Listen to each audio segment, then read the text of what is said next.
सुप्रभात सभी को। आप सभी यहाँ आए उसके लिए दिल से धन्यवाद। मैं प्रिया मुंडा, खूंटी झारखंड से बिरसा फ्रंट की संस्थापक सह नेशनल प्रेसिडेंट।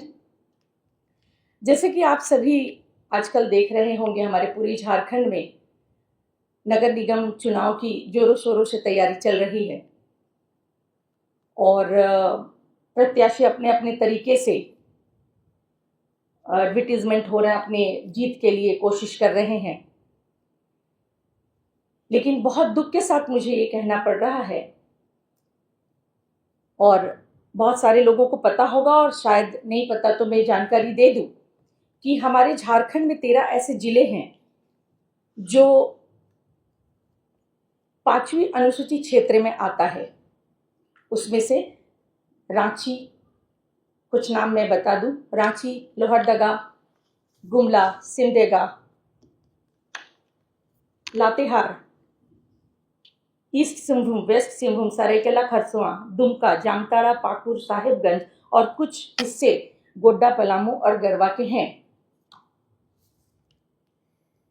और भारतीय संविधान के हिसाब से 5वीं अनुसूची इलाके में नगर निकाय या नगर निगम चुनाव या नगर पंचायत चुनाव अवैध है, असंवैधानिक है।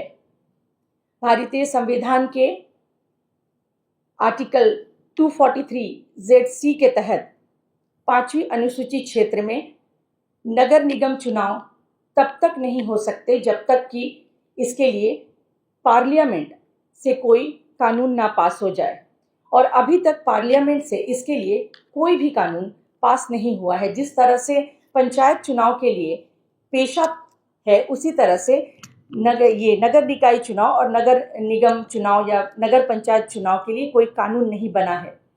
झारखंड म्युनिसिपल एक्ट 2011 जो बनाया गया वो भी अवैध और असंवैधानिक है।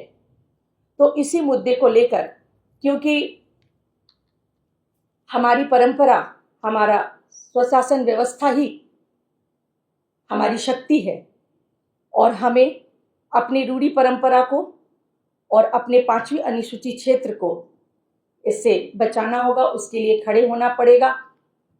और इस पर हो रहे अत्याचार आदिवासियों के इसके माध्यम से बहुत जगह, अगर ये नहीं रहेगा तो बहुत तरीके के जमीन, और भी डिटेल्स में हमारे विजय जी बताएंगे। तो आज हम यहाँ पर उसी मुद्दे को लेकर आए हैं कि 5वीं अनुसूची नियम को हमें बचाना है, हमारे रूढ़ी परंपरा को बचाना है, हमारे अस्तित्व को बचाना है। अगर हमारा परंपरा, हमारा स्वशासन व्यवस्था, हमारा रूढ़ी परंपरा ही नहीं रहा तो हम आदिवासियों का अस्तित्व मिट जाएगा। ये एक बहुत ही गंभीर विषय है और इसको लेकर मैंने एक विस्तृत आपको मैंने एक संक्षेप में दे दिया है। आगे आपको विजय जी बताएंगे इसके बारे में, क्योंकि वो स्टडी कर रहे हैं इसको लेकर। जी, पिछले दिन यहाँ के महामहिम गवर्नर से मिले थे, तो किस मुद्दे पे मिले थे और क्या कहा? जो ये विषय है कि जितने भी 5वीं अनुसूची क्षेत्र हैं हमारे झारखंड में, उनमें संविधान के आर्टिकल के हिसाब से जो संविधान, क्योंकि आपको पता होगा कि पूरा देश हमारे संविधान से ही चलता है, और हम ये कहते हैं ना, जो संविधान को नहीं मानता है वो देशद्रोही है। तो इस संविधान को ओवरलुक करके या इसका उल्लंघन करके जो ये नगर निकाय या नगर निगम चुनाव या पंचायत चुनाव हो रहा है, इसके विषय में उनको एक ज्ञापन हमने दिया है कि आगे हम इस पर PIL करेंगे। तो एक जानकारी, क्योंकि वो हमारे अभिभावक हैं तो उनको जानकारी देना इसीलिए दिया, और उन्होंने बहुत अच्छे से इस पर बात करी। और उन्होंने ये भी कहा कि लोग आते हैं, आवेदन तो देते हैं, लेकिन आदिवासी समाज इस पर खड़ा नहीं होता है और कहीं ना कहीं ये दब जाता है। तो हम यही चाहेंगे, गवर्नर जी का ये कहना था कि आप इसको आगे जहाँ पर भी हो, जैसे भी आप चाहें, इसको PIL करके आप जैसे आगे सोचें, इसको एक समाधान PIL मतलब जनहित याचिका दायर करेंगे जी। ये कब करेंगे? अब तो चुनाव आने वाला है, मतदान भी होगा जी, तो फिर कैसे इसको आप रोक पाएंगे या कैसे नहीं, इसको रोकने का इमीडिएट हम लोगों को अगर रोकना होता तो हम लोग इसको चुनाव से पहले भी कर सकते थे। हमें इसको पूरे तरीके से स्टडी करके, अच्छे ये जो हो रहा है ये होता रहे, हमें इससे कोई ये नहीं है, लेकिन जब ये होगा तब उसके बाद उस पर एक्शन लिया जाएगा। तो इससे वो अपने तरीके से चले, हम अपना तरीके से चलेंगे। इलेक्शन से इस पर कोई लेना देना नहीं। अभी इलेक्शन में रोक लगाने की भी हम लोग प्रयास, हम ये भी डिमांड नहीं कर रहे कि अभी इमीडिएट इसको रोक लगाया जाए, लेकिन हाँ PIL जब होगा और इस पर जब आगे होगा तब फिर बाकी विचार किया जाएगा। मैडम, आगे ये जो जी। 5वीं अनुसूची में जो यहाँ चुनाव नहीं कराने की बात कही गई है जी, उसकी मंशा क्या कहती है, और ये चुनाव हो रहा है इससे क्या नुकसान हो सकता है? आगे विजय जी आप इस पर वो बताएं। जैसे कि प्रिया जी ने बोला जाए तो पूरे सिस्टम को, जो नगरपालिका चुनाव हो रहे पूरे सिस्टम को उन्होंने असंवैधानिक बताया है। तो ऐसे ही नहीं, इसके पीछे का जो तार्किक ये है वो तो संविधान, चूंकि हम लोग संविधान से चल रहे हैं, तो ये मैं पृष्ठभूमि बता दूं तकनीकी रूप से कि जब 1950 में जब संविधान लागू हुआ उस समय में म्यूनिसिपैलिटी एक्ट बना ही नहीं था, किसी कारण से छूट गया होगा उस समय में। तो बहुत बाद में 74वां संशोधन, सोचिए कितनी देर बाद में, 90s में 74वां संशोधन हुआ, उसमें म्यूनिसिपैलिटी के बारे में कानून बना, जो कि आपके इसमें आर्टिकल में जाएगा तो 243, हम लोग उसका ये भी भेज देंगे सबको। 243 पूरा उसका, जैसे म्यूनिसिपैलिटी में क्या होगा, इसका ड्यूरेशन क्या होगा, कैसे इसके चुनाव होंगे, कितने पद होंगे, क्या रिजर्वेशन होगा, सारा कुछ उसको पंचायत के लिए म्यूनिसिपैलिटी के लिए कानून बना 243 में। अब क्या है कि इसमें स्पष्ट लिखा हुआ है, उसमें अगर डिटेल में जाएंगे उसमें ये स्पष्ट लिखा हुआ है कि ये जितने भी कानून यहाँ पर जो बनाए गए हैं वो अनुसूचित क्षेत्रों में लागू नहीं होंगे। ये आर्टिकल 243Z1 में ये स्पष्ट लिखा हुआ है, ठीक है। ये सामान्य क्षेत्र के लिए है ये कानून अनुसूचित क्षेत्रों में नहीं होगा। फिर 243ZC3 में लिखा हुआ है, 2 में इसलिए नहीं बोल रहा, 2 दार्जिलिंग साइड के लिए है, 3 में लिखा हुआ है स्पष्ट रूप से, अगर संसद चाहे तो अनुसूचित क्षेत्रों में म्यूनिसिपैलिटी इलेक्शन कराने के लिए कुछ प्रावधानों, कुछ कंडीशंस के साथ में, कुछ रेस्ट्रिक्शंस के साथ में वो लागू कर सकती है अगर संसद चाहे तो। लेकिन मैं आप लोगों के सबों के चैनल के माध्यम से बताना चाह रहा हूँ, सर प्रिया जी ने भी हिंट किया ही था, आज तक हमारे देश की संसद ने इस तरह का कोई कानून पास नहीं किया है जिस कानून के तहत शेड्यूल एरिया में, अनुसूचित क्षेत्रों में, चाहे वो 5वीं अनुसूचित क्षेत्र हो या 6ठी अनुसूचित क्षेत्र हो, उसमें नगरपालिका चुनाव हो, ऐसा कोई कानून संसद से आज तक अभी तक पारित नहीं हुआ है। तो हमारा ये प्रश्न है पूरे सिस्टम से, झारखंड सरकार से, चूंकि हम लोग झारखंड में हैं तो झारखंड सरकार से भी हम लोग प्रश्न करना चाहेंगे कि आप किस कानून के तहत आप म्यूनिसिपैलिटी इलेक्शन पर इलेक्शन कराया जा रहा है। ये लगता है कि चौथा चुनाव होगा, लगता है, ठीक है, तीसरा या चौथा होगा। तो इतना बड़ा लैप्स कैसे हुआ जबकि संसद ने पारित ही नहीं किया है। दूसरी गलती कहाँ हो रही है यहाँ पर कि झारखंड सरकार ने झारखंड म्यूनिसिपैलिटी एक्ट 2011 में बनाया। ये बहुत बड़ा एक संवैधानिक भूल थी उस समय की, जो भी सरकार रही हो, मैं व्यक्तिगत नहीं जाना चाहता हूँ, मुझे पता है नाम उस समय चीफ मिनिस्टर कौन थे, वो भी बड़े आदिवासी कद्दावर नेता रहे हैं झारखंड के, हैं अभी भी, लेकिन उनके समय में ये पारित हुआ 2011 में। और उसका जो प्रस्तावना होती है ना, कोई भी कानून जब बनता है उसकी प्रस्तावना होती है, ये रहा 2011 का। इसमें अब हम लोग हिंदी में बात कर रहे हैं तो हिंदी में मैं इसमें पढ़ दूं कि ये जो 2011 का है, फर्स्ट पेज में आप लोग पढ़िएगा, झारखंड म्यूनिसिपैलिटी एक्ट 2011, इसका पहले पेज में यहाँ पर लिख रहा है कि यह झारखंड राज्य के पूरे भाग पर लागू होगा जिसमें छावनी क्षेत्र शामिल नहीं होगा, कैंटोनमेंट क्षेत्र को छोड़कर पूरे राज्य में। मेरा ये प्रश्न है, हमारा बिरसा फ्रंट का ये प्रश्न है पूरे सिस्टम से कि जब संविधान में ये वर्णित है 243 में कि नगरपालिका चुनाव जो है वो शेड्यूल एरिया में नहीं होंगे, तो एक राज्य सरकार जब अगर कानून बना रही, मैं उस पर भी आऊंगा कि कैसे अवैध तरीके से कानून बना है, उन्होंने किस तरह से, किस अधिकार से उन्होंने शेड्यूल एरिया में भी, यहाँ पर उनको करना क्या चाहिए था कि ये पूरे राज्य में लागू होगा, लेकिन अनुसूचित क्षेत्रों को, जो 13 जिले हैं झारखंड में, जो प्रिया जी ने बताया 13 जिलों में ये लागू नहीं होना चाहिए था। लेकिन वो तो सेकेंडरी बात है, पहला तो ये बोल रहे हैं कि ये 2011 का जो कानून बनाया झारखंड सरकार ने, तत्कालीन झारखंड सरकार ने जो कानून बनाया, ये उनके अधिकार क्षेत्र में ही नहीं था। मैं दोबारा कोट करूंगा 243Z 243 सॉरी 243 जेड सी सी के 1 में लिखा हुआ है कि संसद ही, और 3 में भी लिखा हुआ है कि संसद ही आधिकारिक तौर पर वो कर सकते हैं, कानून बना सकती है। संसद के अलावा शेड्यूल एरिया के लिए कोई कानून नहीं बना सकता है। कोई भी स्टेट, 10 स्टेट जो है वो हम लोग के अनुसूचित क्षेत्र में आते हैं। यहाँ पर झारखंड हुआ, आपका मध्य प्रदेश, छत्तीसगढ़ लेकर के 10 स्टेट हैं जहाँ शेड्यूल एरिया है। उन 10 स्टेट के किसी भी चीफ मिनिस्टर को या सदन को ये अधिकार नहीं है कि वो कानून बनाए कि शेड्यूल एरिया में म्यूनिसिपैलिटी इलेक्शन हो। तो झारखंड सरकार ने कैसे बनाया? और कभी भी आप लोग देखते होंगे, आप लोग प्रबुद्ध लोग हैं, आप जानते हैं कि कभी भी कोई कानून बनता है तो उसमें लिखते हैं संविधान की अनुच्छेद फलाना फलाना में प्रदत्त शक्तियों का उपयोग करते हुए हम ये कानून बना रहे हैं, राइट। यहाँ पर ये लिख भी रहे हैं कि यहाँ पर जब स्टार्टिंग में जब उन लिखते हैं वहां पर कि संशोधित भारत के संविधान के प्रारूप के आधार पर, तो यहाँ पर तो संविधान में बोल रहा है कि यहाँ पर आप नहीं लागू कर सकते हैं अनुसूचित क्षेत्र में जब तक कि संसद कानून बना ना दे। तो फिर ये झारखंड सरकार का तो 2011 ये अनधिकृत हुआ कि नहीं हुआ? अनुमति, संविधान उनको अनुमति नहीं देता है, लेकिन तत्कालीन भाजपा सरकार ने ये कानून पारित किया। और दूसरी गलती, अब हमारे यहाँ के जो अभिभावक हैं, 5वीं अनुसूची के अभिभावक अगर कहें, फर्स्ट सिटीजन होते हैं राज्यपाल महोदय महामहिम। उन्होंने इस बिल पर कैसे साइन किया, जबकि फर्स्ट पेज में लिखा हुआ है कि ये पूरे क्षेत्र में लागू होगा, पूरे राज्य में लागू होगा। ये राज्यपाल महोदय से भी गलती हुई है। हम लोग छोटी मुंह बड़ी बात नहीं, जब कानून की बात होती है तो कानून के सामने सब बराबर है। हम लोगों को कोई हिचक नहीं है ये बात कहने के लिए कि महामहिम राज्यपाल से भी इस बिल में साइन करने में चूक हुई है। उनको पहला पेज पढ़ना चाहिए था। और दूसरी बात, 5th शेड्यूल के लिए जो कस्टोडियन होते हैं वो राज्यपाल होते हैं। उनको हर साल राष्ट्रपति महोदया को, पूरे देश के वो कस्टोडियन है शेड्यूल एरिया के, उनको एक रिपोर्ट भेजनी पड़ती है कहाँ क्या हो रहा है नहीं हो रहा है हमारे राज्य में। उस रिपोर्ट में भी उन्होंने इसका मेंशन नहीं किया। चलिए, बिल पास हो गया।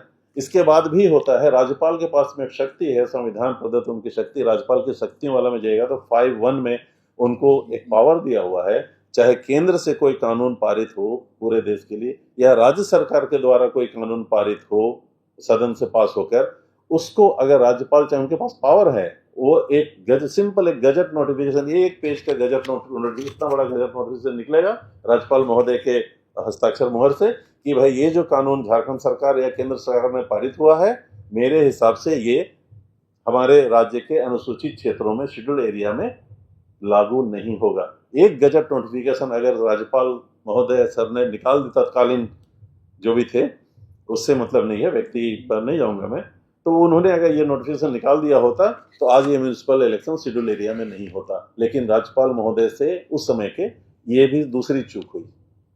तो इस तरह से एक बहुत बड़ा संवैधानिक संकट बोला जाए, ये जो हो रहा है, ये विडंबना है कि इतने बड़े बड़े हम लोग किसी पॉलिटिकल पार्टी से भी नहीं है और ना ही हम लोग पॉलिटिकल कोई सोच या लालसा भी रखते हैं। लेकिन मैं सवाल करता हूँ, इतनी बड़ी चूक संवैधानिक रूप से झारखंड में हुई है और झारखंड के तथाकथित बुद्धिजीवी लोग, जितने बड़े बड़े, चाहे वो सांसद हो, विधायक हो, आदिवासी खासकर मैं बोलना चाहूंगा, ठीक है, आदिवासी सांसद या विधायक हैं, मंत्री हैं, उन्होंने क्यों इस पर आपत्ति नहीं की? क्या इस मामले को लेकर राष्ट्रीय जनजाति आयोग को भी संज्ञान में लेंगे, उन्हें भी सूचना देंगे? जरूर जितने भी इसमें जो भी इसमें कंसर्न होंगे, हम लोग चुनाव आयोग को भी हम लोग लिखने जा रहे हैं। हमारे जो स्टेट का जो चुनाव आयोग है, चुनाव कमीशन है, उस पर उनको भी, क्योंकि वो चुनाव करा रहे हैं, सारे लोग इसमें इन्वॉल्व हैं। अब आप लोग एक जानकारी और दे दें, आप हम लोग की चहेती कैंडिडेट बीजेपी से समर्थित रोशनी खलखो जी, उन्होंने इस पर एक रीट पिटीशन किया था 2290 2023 में। उन्होंने क्या कहा, इसको क्या पूरे जजमेंट कॉपी है, हमने स्टडी किया है। राज्यपाल महोदय ने भी बोला था कि हाईकोर्ट से कुछ जजमेंट है, क्या आप लोगों ने देखा है? हम लोगों ने उसकी एक एक लाइन हम लोगों ने देखी है, हम लोग ऐसी बात नहीं कर रहे हैं। यहाँ पर उन्होंने किया है, इसमें संदर्भ क्या किया है कि चुनाव होने चाहिए, और उसके सपोर्ट में उन्होंने म्यूनिसिपल एक्ट 2011 और संविधान के 243U का उल्लेख किया है। 243U सामान्य क्षेत्र में जो म्यूनिसिपैलिटी एक्ट बना पूरे देश के लिए, मतलब शेड्यूल एरिया के बाहर जो सामान्य क्षेत्र है उन पर जो लागू होते हैं, उनका उन्होंने जो रीड किया है जी, किसी रेफरेंस में किया है या मतलब अपनी इच्छा से उन्होंने रेफरेंस में किया है, संविधान का सहारा लिया है। लेकिन संविधान अगर ये है, संविधान इसका अगर इसमें एक आर्टिकल है, उस आर्टिकल में अगर 5 बिंदु हैं तो 5 बिंदु को ना चलेंगे। यहाँ पर 4 बिंदु है कि भाई यहाँ पर होना चाहिए, 5वां बिंदु बोल रहा है कि नहीं ये अनुसूचित क्षेत्र में नहीं होना चाहिए, तो आप 5वां को भी तो काउंट करेंगे। तो यहाँ पर रोशनी खलखो एंड उनके साथ जितने भी थे उन्होंने यहाँ पर क्या किया है, 243U उसमें लिखा हुआ है कि 5 साल का जो ड्यूरेशन है, ड्यूरेशन होने से पहले चुनाव करा लेना चाहिए ताकि बीच में कोई गैप ना हो किसी तरह की। ये सामान्य क्षेत्र होगी, बिंदु है, इसको हिडन कर दिया गया। लेकिन उन्होंने इसको ओवरलैप किया। अब चलिए ये तो पिटिशनर थे, कितने पढ़े लिखे हैं आई डोंट नो, कितना उनको संविधान का ज्ञान है आई डोंट नो, कितना उनको रूढ़ी परंपरा का ज्ञान है आई डोंट नो। लेकिन ये मामला जब कोर्ट में गया, सरकारी वकील तो थे, तो सरकारी वकील को तो इसको काउंटर करना चाहिए था।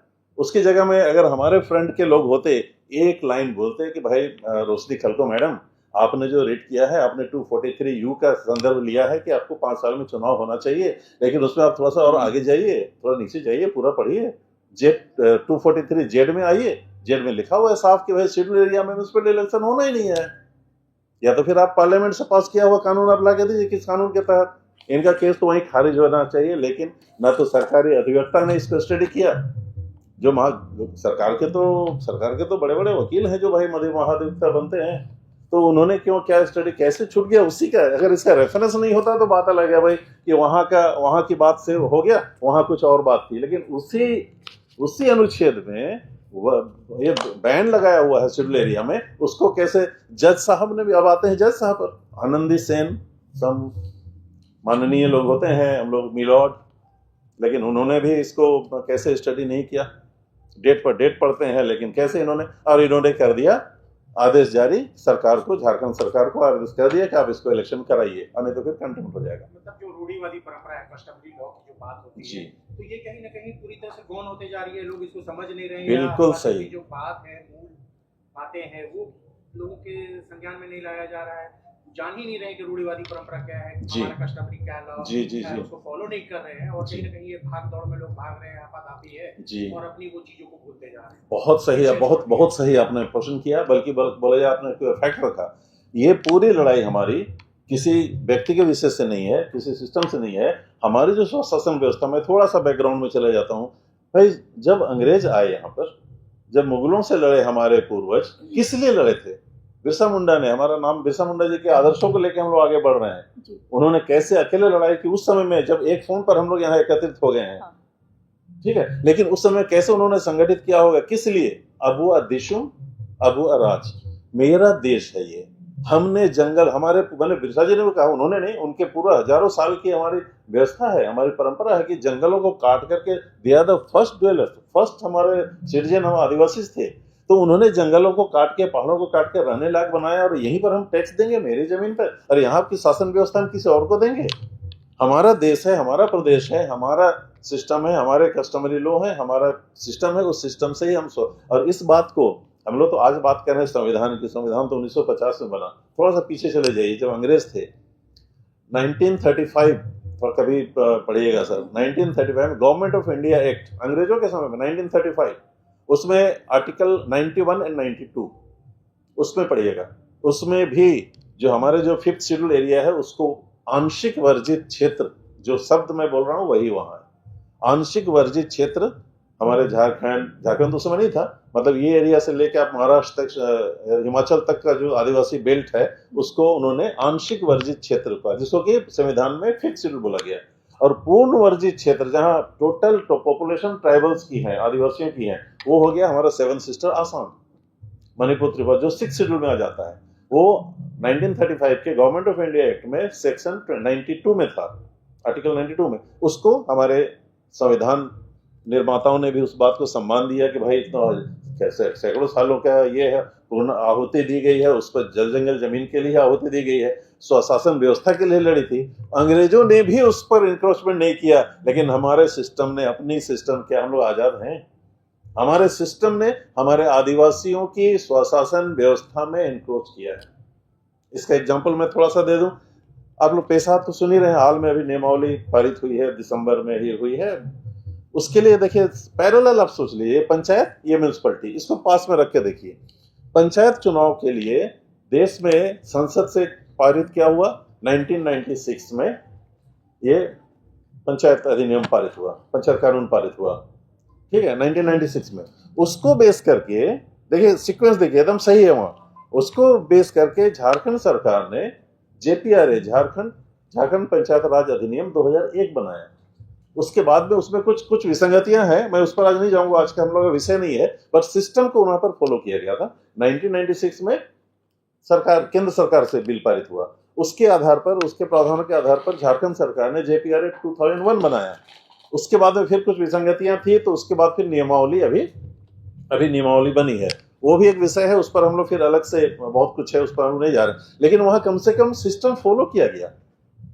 लेकिन यहां जब म्यूनिसिपैलिटी की बात हुई तो यहां पर सीधे संवैधानिक जो प्रावधान है उनका खुला उल्लंघन किया गया। और ये सीधा हम लोग ये आरोप लगा रहे हैं, कहीं ना कहीं शहरी व्यवस्था, ग्रामीण जो स्वशासन व्यवस्था है उसके ऊपर हावी हो रही है धीरे धीरे। और इसको हमारे आदिवासी बुद्धिजीवी वर्ग बंधु लोग, हमारे राजनेता, हमारे सामाजिक कार्यकर्ता और सामाजिक संगठन इस बात को या तो लाइटली ले रहे हैं या जानबूझ के अपने निजी स्वार्थ के लिए अनदेखा कर रहे हैं। क्योंकि स्वशासन व्यवस्था से अगर ग्राम सभा मजबूत हो जाएगी, मैं छोटी सी बात करूं, ग्राम सभा मजबूत हो जाएगी तो वहां उस गांव में स्कूल बनेगा या वहां तालाब खुदेगा, ये ग्राम सभा डिसाइड करेगी, तब विधायक की पूछ कम हो जाएगी ना, विधायक की पूछ कम हो जाएगी। तो कहीं ना कहीं जो विधायिका है उसके जो नुमाइंदे हैं वो कहीं ना कहीं 5वीं अनुसूची के बारे में बात करने से इसलिए बचते हैं